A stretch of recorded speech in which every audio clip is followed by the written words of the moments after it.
おはようございます。ケンです。本日もテスラ株は下落しています。この下落の理由が何なのか、こちらについて今日は見ていきたいと思います。まず、今日のテスラ株の値動きです。テスラ株は393ドル前後まで下落しています。一見すると、またテスラに悪材料が出たのかと感じる方もいると思います。今週に入り、テスラ株はロボタクシー関連の期待から大きく上昇しました。マイアミ展開への期待、ロボタクシーエリア拡大の報道、こういった材料が重なり、短期的に株価は強く反応しました。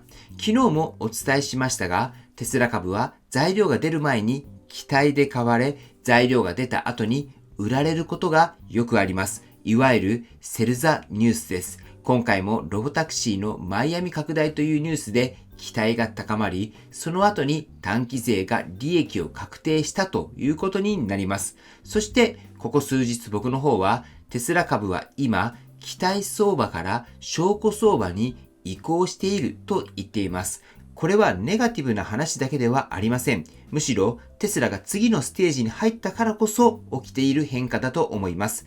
市場が本当にテスラを EV メーカーではなく AI、ロボタクシー、エネルギー企業として評価するなら、当然次に必要なのは数字です。ロボタクシーが話題になる。これは第1段階です。そして実際に運用が始まる。それは第2段階です。そしてその先にあるのが収益化です。市場が今見たいのはまさにこの第3段階なんです。ロボタクシーがどれだけ稼ぐのか、FSD がどれだけ利益率を押し上げるのか、サイバーキャブがどれだけ低コストで量産できるのか、エネルギーや AI 制御がどれだけ安定収益になるのか、この道筋が見えないとニュースだけでは株価は上がり続けにくくなっています。そしてここで多くの投資家が混乱するポイントがあります。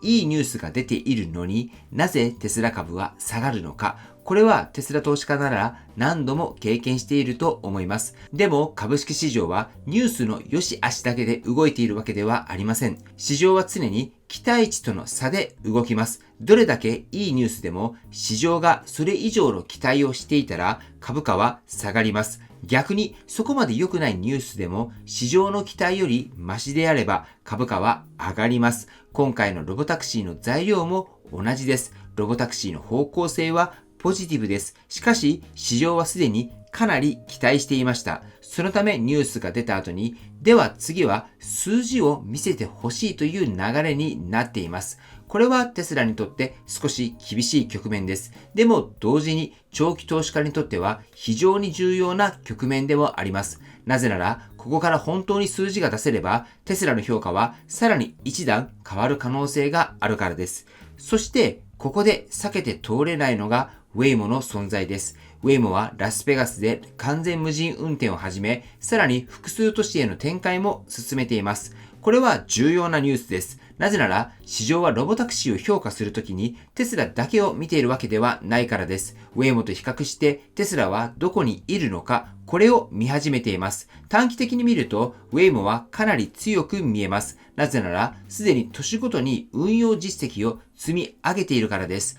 実際に無人運転サービスを展開し、有料配車を増やし、都市を広げている。この今すでに動いているという実績は市場にとって分かりやすい材料です。一方でテスラの強みは少し違います。テスラの強みはすでに世界中に車両を持っていること、FSD の学習データを持っていること、量産能力を持っていること、サイバーキャブという専用車両の構想があること、そして EV、AI、エネルギーを一つのエコシステムとしてつなげられることです。つまり、ウェイモは今の実績で強い。テスラは将来のスケールで強い。この違いがあります。ここで僕の見方を言いますと、市場は今、ウェイモの現在の証拠を高く評価しています。一方で、テスラの将来スケールについては、まだ証拠を求めています。このズレが今のテスラ株の不安定さを生んでいるんじゃないかと思っています。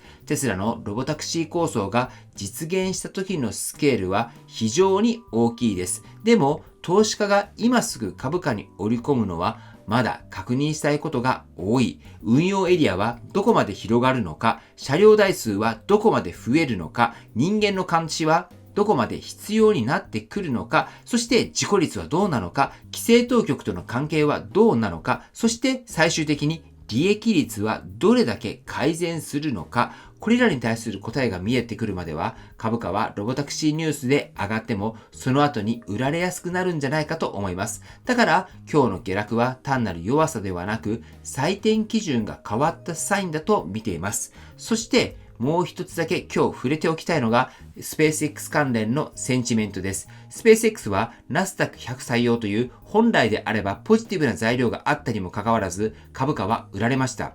これは市場全体に一つのメッセージを出しています。それはイーロン・マスクさん関連銘柄っていうのは、好材料でも一度利益確定される局面に入っている可能性があるということになります。テスラとスペース X は別会社です。ただし、投資家心理の面では、どちらもイーロン・マスクさん関連銘柄として見られています。そのためスペース X が好材料でも売られると、テスラにも心理的な重しになる可能性っていうのがあるんじゃないかと思います。ただ、この話はかなり大きなテーマです。ここに関しては明日の動画で詳しく見てみたいなと思っております。はい。では今日の内容まとめていきましょう。今日のテスラ株の下落。これはテスラの未来が否定された下落ではないです。本質はロボタクシー材料の消化です。市場はロボタクシーを評価しています。だからこそ、ロボタクシー関連のニュースで株価は大きく反応しました。でも今は期待だけで買い続ける局面から収益化の証拠を求める局面に入っています。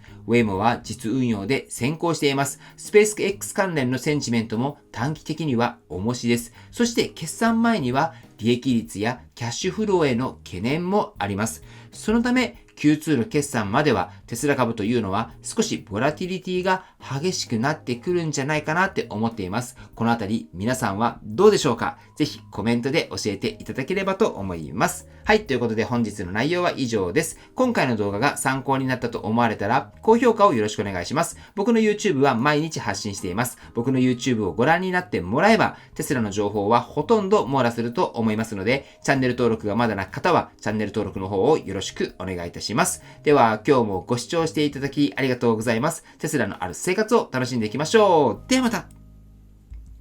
追伸です。株式会社エコファクトリーの輻射熱の体感会、夏の会の日程が決まりました。ぜひ、真夏の輻射熱、クーラーとは全然違う涼しさの次世代技術を体感してみませんか？